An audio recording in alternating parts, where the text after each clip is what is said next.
By this full union of contemplation with the actions of everyday life, we shall overcome the strange and unhappy paradox that in practice the religion of the Incarnation has not realized its own essential meaning, the wedding of the flesh to the Spirit. Instead of effecting the union of God and the world, which is its central purpose, Christian sacramentalism has kept the two apart. God became man and imparted his life to us in forms and sacraments with the very object of indicating that the union of his Spirit with all flesh is his supreme will for the world.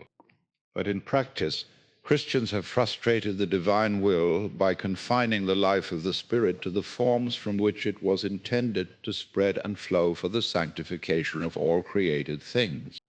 The process of the Incarnation has been made to stop with the historic Jesus, the process of transubstantiation with the bread and wine of the altar, the life of contemplation with the walls of the cloister, and the life of holiness and Christian action with formal morality. We have never actually allowed God to enter into our entire life. He came down to earth and entered our earthly forms, but we swiftly got rid of him by raising the first indicative forms, which he touched to heaven. Whether as Catholic sacramentalism or Protestant moralism, Christianity is the most formal of religions and thus leaves the greater part of human life untouched. For in ordinary everyday life, the average human being is necessarily occupied for the greater part of his time with actions where there is opportunity neither for great moral deeds nor formal prayers, and Christianity, as generally explained to him, has no particular relation to this side of his life. At best, he may have been informed that the relation of religion to, say, being a banker's clerk consists in being an honest and hard-working banker's clerk in doing the job well. But this only relates his work to religion's byproduct, worldlinity, not to religion itself, to the union of our most trivial actions with God. Because the only aspect of Christianity which seems to touch everyday life is its moralism. It is degraded from a religion of is to a religion of ought. That is to say, attention is diverted from the contemplation of the present reality of God to ourselves and what we ought to do and be, which is never a particularly inspiring consideration.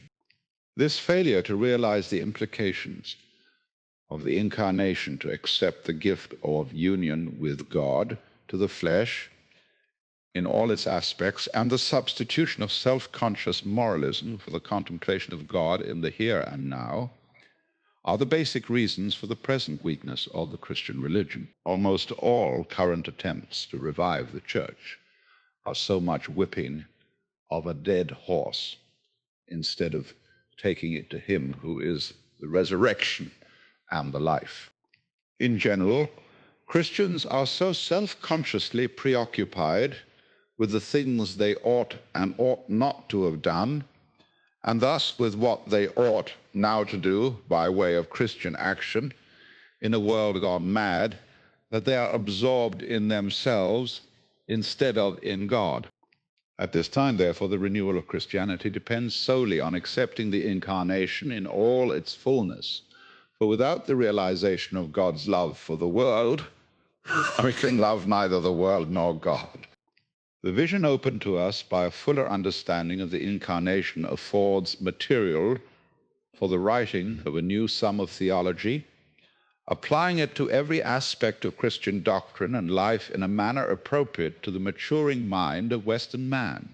Here, no more has been possible than the barest outline of this vision, and its application for Christian tradition is so rich and modern thought, so varied and complex, that the fuller task could only be the work of many minds.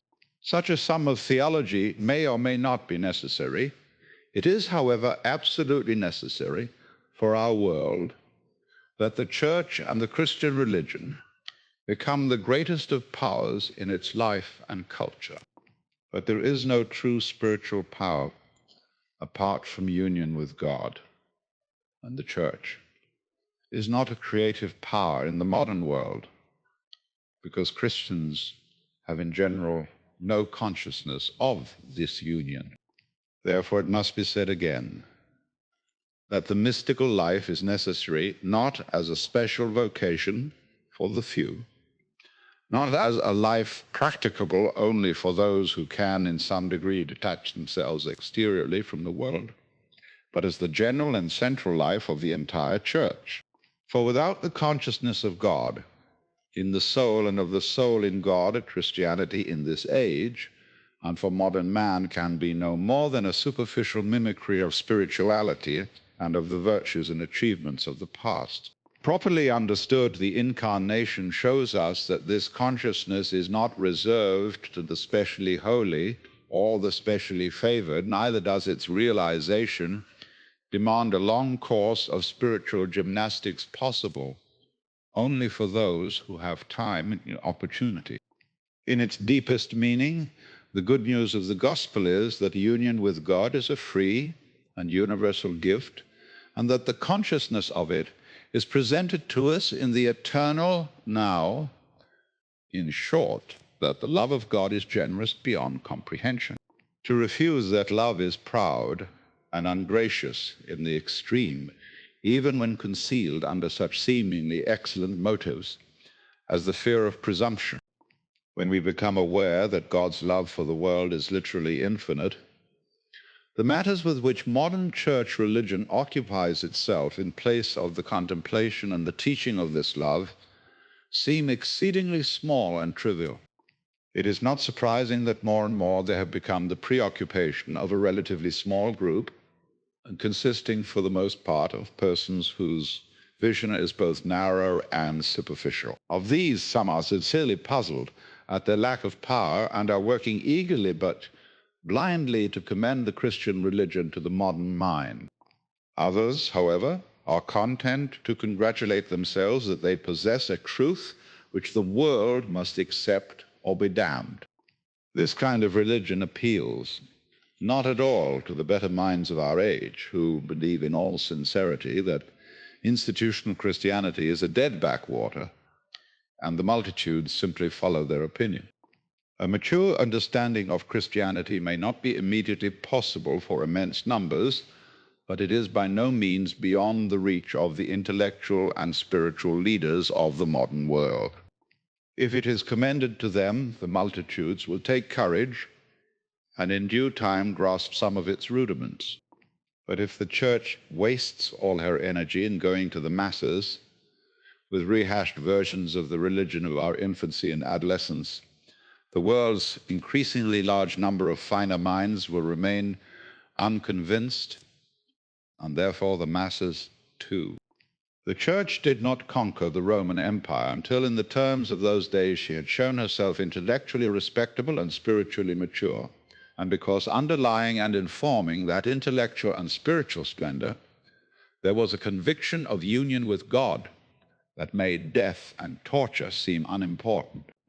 19, the problems, the needs, and the mentality of the modern world are in some ways similar to, but in many ways quite different from those of the Roman Empire in its final phases. We cannot therefore contemplate a return in toto to the methods and emphases of early Christianity, not only because we are different, but also because Christianity itself, like a living tree, has changed and grown.